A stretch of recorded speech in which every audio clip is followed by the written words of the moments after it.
আপনি কি যখন তখন বড় বিপদে পড়েন? ভেবে দেখুন তো, আপনার কোনো অভ্যাসই এর নেপথ্যে কিনা।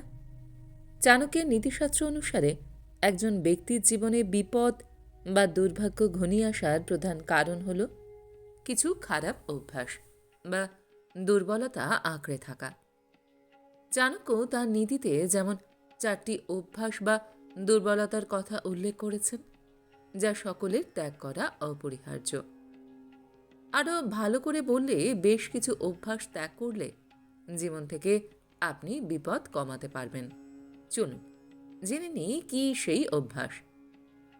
1. অতিরিক্ত ক্রোধ। চাণক্যের মতে অতিরিক্ত ক্রোধ হল প্রতিটি ব্যক্তির সবচেয়ে বড় শত্রু। ক্রোধের বশবর্তী হয়ে মানুষ বহু ভুল সিদ্ধান্ত নিয়ে ফেলে এবং এমন কাজ করে যার ফল ভবিষ্যতে তাকে ভুগতে হয়। রেগে যাওয়া ব্যক্তি তার নিজস্ব বিচার ক্ষমতা হারিয়ে ফেলে, ফলে তার সম্মান, সম্পদ এবং সম্পর্ক সবই নষ্ট হতে পারে। 2. মিথ্যা অহংকার বা ঔদ্ধত্য।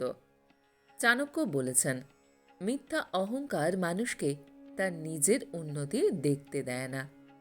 অহংকারী ব্যক্তি নিজেকে সর্বদা অন্যের চেয়ে শ্রেষ্ঠ মনে করে এবং কারোর কাছ থেকে কিছু শিখতে চায় না।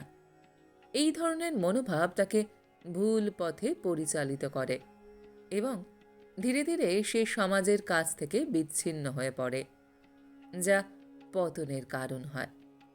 3. লোভ বা অত্যধিক আকাঙ্ক্ষা।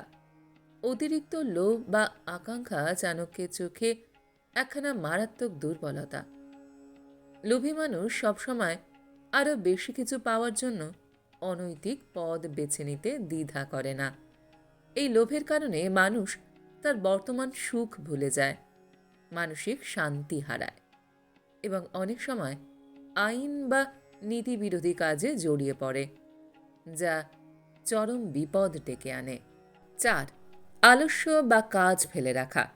চাণক্য জোর দিয়ে বলেছেন, আলস্য হল মানুষের সাফল্যের পথে সবচেয়ে বড় বাধা।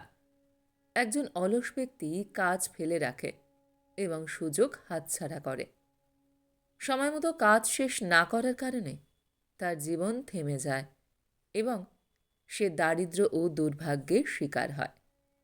এই 4টি অভ্যাস ত্যাগ করতে পারলে একজন ব্যক্তি কেবল জীবনে বিপদ এড়াতেই পারে না, বরং সফলতা, সম্মান এবং মানসিক শান্তি অর্জন করতে পারবে।